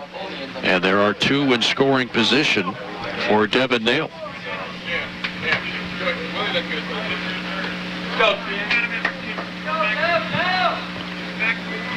Butcher takes a long look into the plate here, gets what he wants from Ramos. The pitch outside, and that'll even the count at 1-1. Crowd still filing in here. I think the rain scared some of them away for the beginning of this game. Should be good for game 2, though. Again, they're talking about the temperatures getting into the upper 70s. High chopper. This is hit over the mound. Charging it short is Rodriguez. He double clutches, fires to first. They will retire Devin Nail, but that will come at the expense of a run. Jordan Reed will score from third. Willie Cruz Rivera goes from second to third. And now it's an 8-1 lead for the Pioneers. You mentioned Elyria still being aggressive, foot on the gas with a lead like this. Kind of an important thing, this is a non-conference game, but a big rivalry game, and in a twin billing, Elyria has proven they're going to set the tone. So, granted, the slate starts clean in game number 2, but I think they want Lorain to have that in the back of their mind that, we're still going to keep the pedal down. Cook at the plate. He'll take one outside for a ball. Jamaris Cook, a .292 hitter today. He has reached on a walk. An error put him on in the third inning, and then he lined into a double play in the first. Butcher kicks and fires. This one is hit in the air to shallow center. Clark charging it in center field. He slides and he makes the catch. What a grab at center by Michael Clark to take a base hit away from Jamaris Cook, and that will end the inning. However, the Pioneers add 2 more here in the 5th, and after 5, it is an 8-1 lead for Elyria. The Warriors to Work program makes it possible for wounded warriors and their families to build new lives together. When my dad left, I was like this big, but now I'm like this big. My dad got a master's degree in human resources. Thanks to Warriors to Work that my dad has a terrific job. The Wounded Warrior Project helps him by, giving him another start. Now that my dad's home, I get a lot more hugs. I'm really proud of him. Find out more about Wounded Warrior Project at findwwp.org. Welcome home, the brave.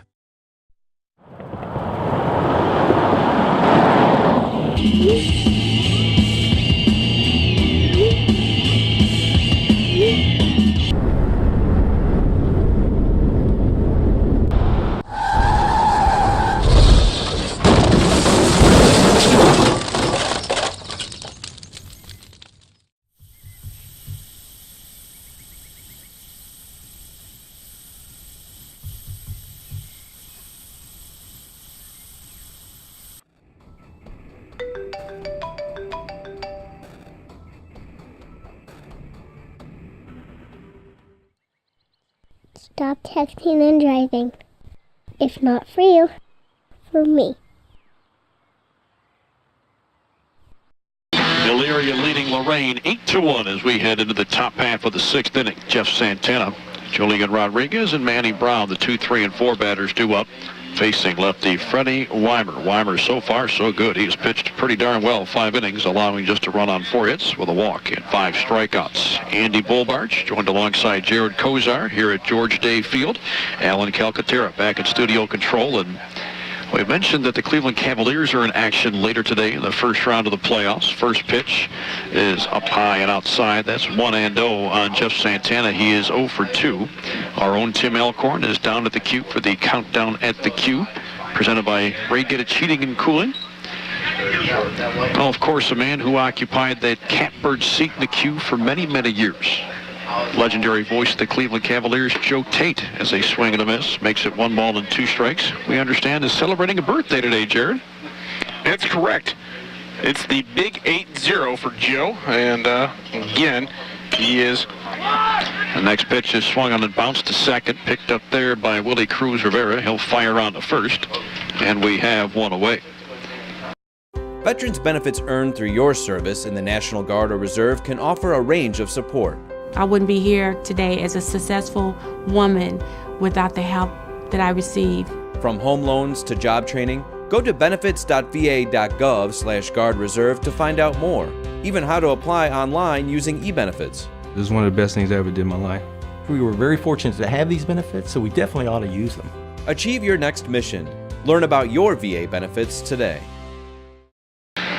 Well, they are attending to Jeff Santana over at first base. He stepped awkwardly on the bag as he was racing down to first. So the coaching staff taking a look at him and the training staff taking a look at him down there as well.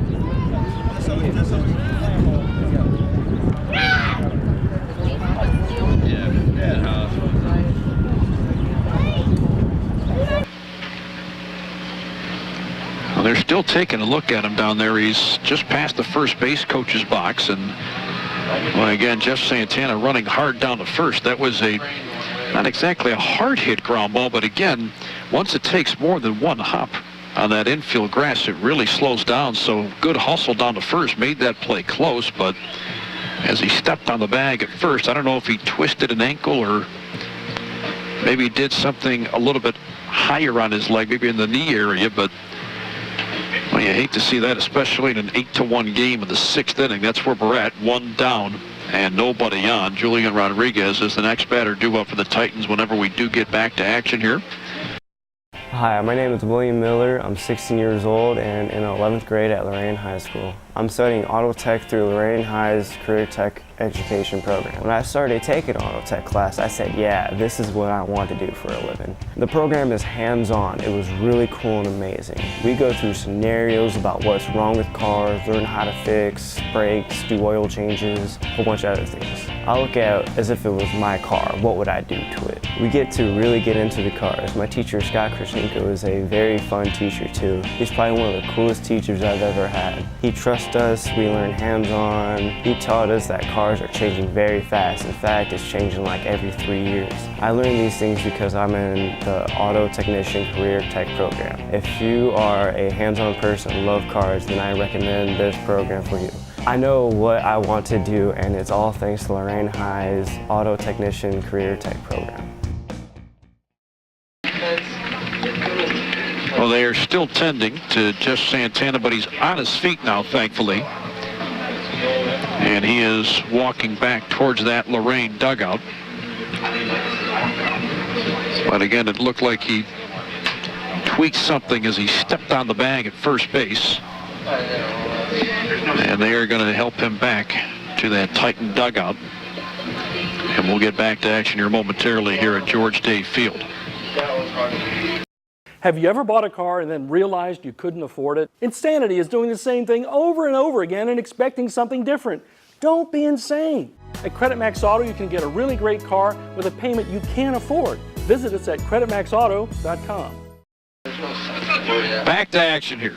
Julian Rodriguez will take a fastball up high. 1 ball and no strikes. And well, you wonder how Freddie Weimer may react here. That was about a 5-10 minute delay there.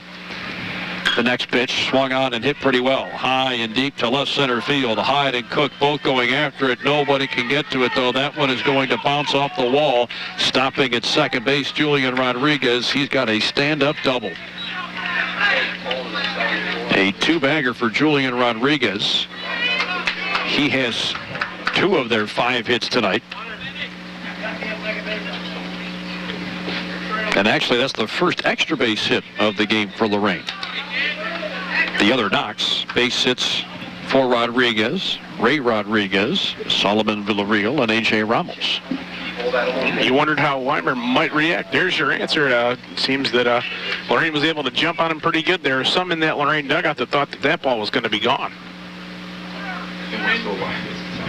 First pitch on the way is just below the knees of Manny Brown, taken for a ball. I'm glad the big boss is still answering your text, sending you pictures of cakes. He told me I was fired, so. Next pitch is chopped, left side of the infield, knocked down at third by Jordan Reed, picks it up behind the mound, fires on the first, and they will get Manny Brown. Julian Rodriguez will stay put at second base, and a nice job by Jordan Reed to stick with that. Even though he didn't pick it cleanly initially, he knocked it down, and he was able to stay with it and still make the play. 2 gone. And the batter is Ray Rodriguez. He knocked in, to this point, what's been Lorain's only run on a 2-out single through the right side to play Julian Rodriguez. He'll swing and foul the first pitch right to the backstop. An 8-1 lead for Elyria here at George Day Field. Freddie Weimer will come set, and he deals. Breaking ball in too tight, and it looked like that got a piece of the batter. It did.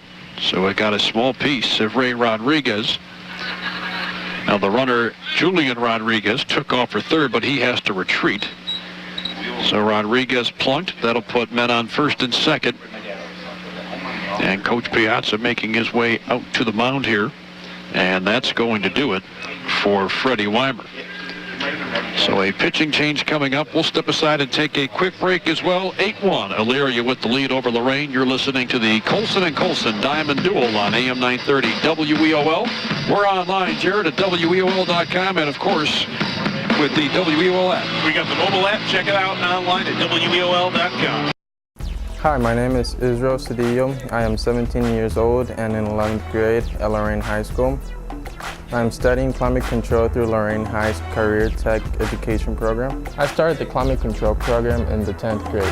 I learned all about the basics of furnaces, building a room, drywall, pretty much everything a house would ever need. I am not the type of guy to be sitting behind a computer all day. I am a very hands-on person. From the start, you learn that safety's first because we handle dangerous, hazardous machinery equipment. Then there's bookwork, and then you get into the hands-on part. You learn heating and electrical. I'm working on taking several certifications while I'm still in high school. After that, I'm going to go to LCC for 2 years for architectural design. I want to be my own contractor. I'm learning how to do everything that a house needs to be built at Lorain High. I knew what I wanted to do, and now I know how to do it. And it's all thanks to Lorain High's Climate Control Career Tech Program.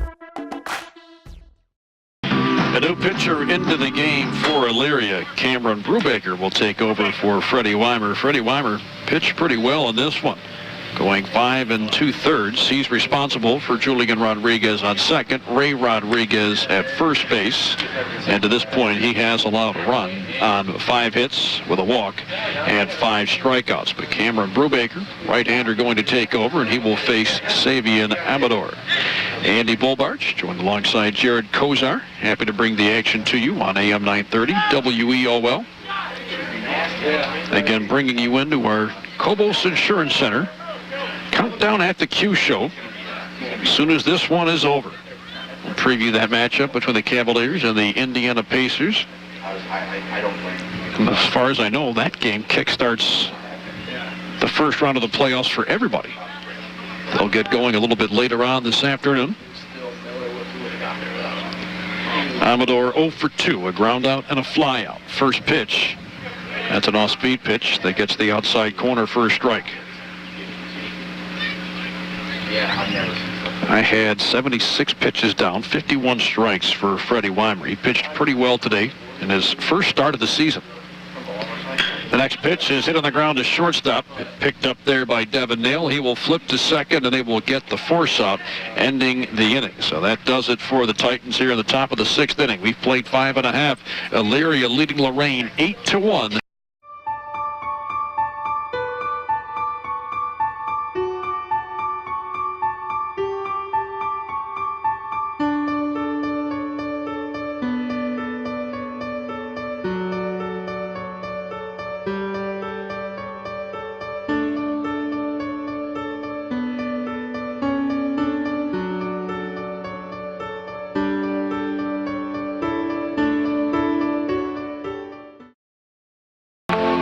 Welcome you back out to George Day Field here in Elyria. Elyria leading Lorain 8-1, bottom of the 6th inning.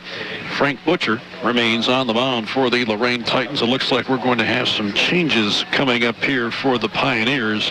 Leading things off will be Hunter Osborne, and in the on-deck circle right now is Evan Smith. And because of those changes, we'll wait until we know for sure who the third batter in this inning is going to be.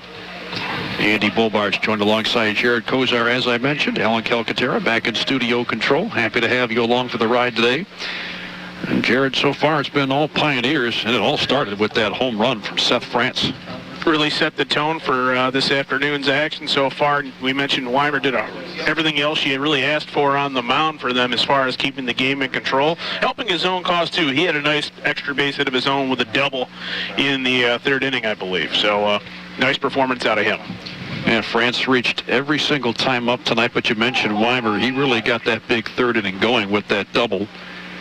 He went 1 for 3 at the dish, and he got pretty good numbers on the slab today as well.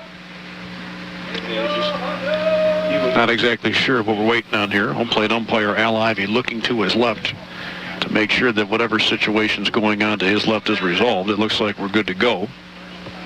The windup and the pitch on the way to Osborne. He cuts and misses for strike one. Frank Butcher came on in the 5th inning, replacing Jaden Kender. Ran into a little bit of trouble, surrendered a couple of runs. The next pitch is fouled to the backstop, and right away, Butcher's in the driver's seat, 0-2.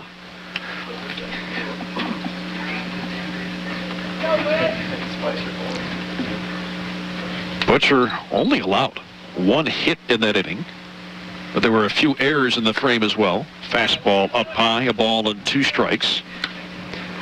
One of them, his doing. The other came courtesy of the shortstop, Ray Rodriguez, who's otherwise been fantastic in this game.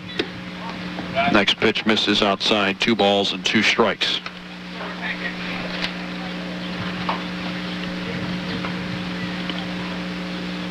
Frank Butcher looking into A.J. Ramos. He's got what he wants from him. The next pitch, fastball, swing and a miss, strike 3.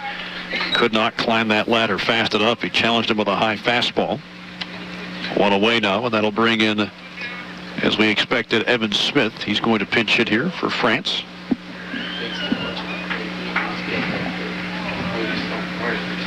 Butcher from the wind. First pitch misses inside.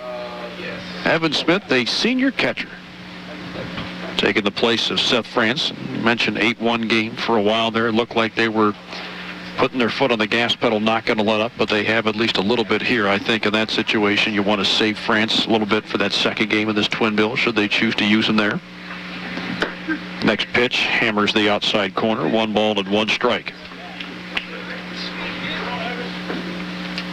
Anytime you get that kind of production out of your catcher, holy cow. Smith swings and comes up empty at a pitch that was a little bit low. And Butcher takes the 1 ball, 2 strike edge. Javon Harvey is in the on-deck circle, looking like he's going to replace Carter Hyde. Off speed, chest high, strike 3 called. Back-to-back strikeouts for Frank Butcher here in the 6th inning.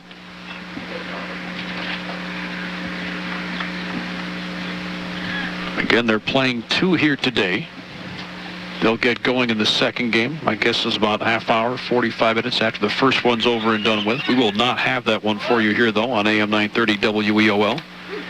Harvey will take one for a called strike. We were going through those numbers for Butcher earlier.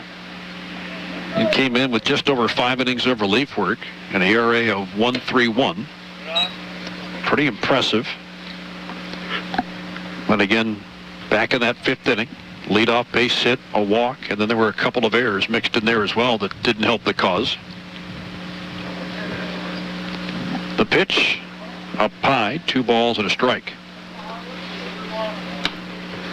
Lorain's lone run in this one came on an RBI base hit from Ray Rodriguez in the 4th. Elyria, 1 in the 2nd, 3 in the 3rd, 2 in the 5th, added another in the 4th inning. Fastball misses off the outside corner. So it's 3-1 on Javon Harvey, senior outfielder, also seen some time on the mound this year. The next pitch is bounced down to 3rd, but it's immediately ruled foul by the home plate umpire Al Ivey.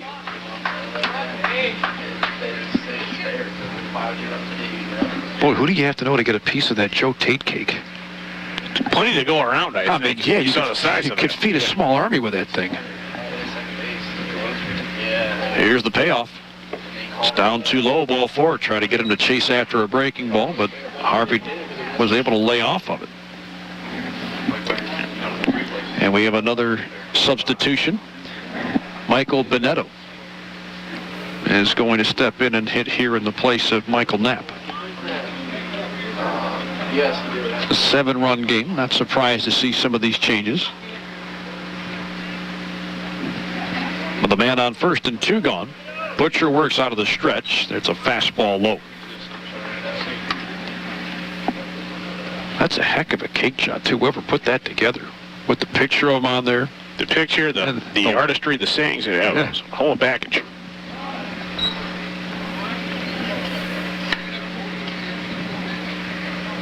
I feel like a lot of that goes to waste. There's no way everybody gets a piece of that thing, right? How many people were at that surprise party? Well, the other thing is, knowing Joe, it's definitely not going to go to waste, but like you said, not everybody's going to get a piece of it either. Joe is going to be able to, corner some of that off, and you might not have to worry about too many meals from the Tate household over the next couple of days.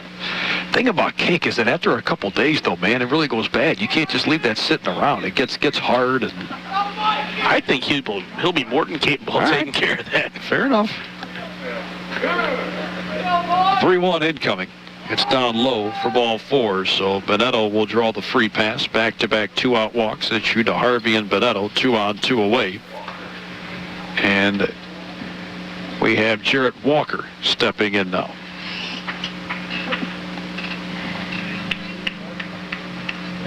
Walker will swing from the right side. Junior outfielder stepping in, swinging to the place of Jordan Reed. First pitch, a swing and a miss for strike 1. I think that's kind of the advantage that pie has over cake. I mean, sure, pie goes bad over time, but I feel like pie's got a much longer shelf life. Curveball, cut on and miss, strike 2. Well, you've got quite the pie connection, so, you more than anybody is going to be able to tell us what there is to know about pies, the ins and outs. This is going to be like Forrest Gump or Bubba Gump and the shrimp here. Next pitch is hit foul. The Walker stays alive, still 0-2. Elyria 8, Lorain 1, bottom of the 6th inning. She made one the other day. I should say she made one a couple weeks ago. It was in the fridge for probably a good 10 days, 2 weeks. Still good on that 11th day, man, I'm telling you. Cherry pie, it was fantastic. See, with cake, you can't get 11 days out of it. Next pitch is bounced right in front of the plate, picked up with the catcher Ramos. He'll fire down to first base, and the first baseman comes off the bag, can't make the play, and that one will go into shallow right field. 2 runs are going to score, and that's a throwing error that's going to cost the Lorain Titans 2 more runs. Well, the throw from Ramos was a little bit low. Julian Rodriguez not able to make the pick. That actually bounced down the infield. Grass shot by and went down that right field line, bringing 2 more in. So Walker makes his way down to second. Harvey and Bonetto both score. And Willie Cruz Rivera will get a chance with 2 down here in the 6th inning. It's now 10-1 Pioneers. First pitch fastball is a called strike on Rivera. 0 for 3 today. Came into this game batting .273 on the season. Butcher deals. This is hit in the air to right field.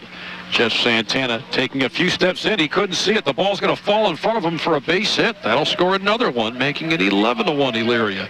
The throw from right field bounces by the catcher Ramos, goes all the way to the backstop, and Willie Cruz Rivera makes his way to second. And I believe that will officially put this one away. The mercy roll in effect here. That makes it 11-1. The Pioneers a winner over the Lorain Titans here at George Day Field in Elyria. This has been a production of Lorain City Schools TV 20 WLCS.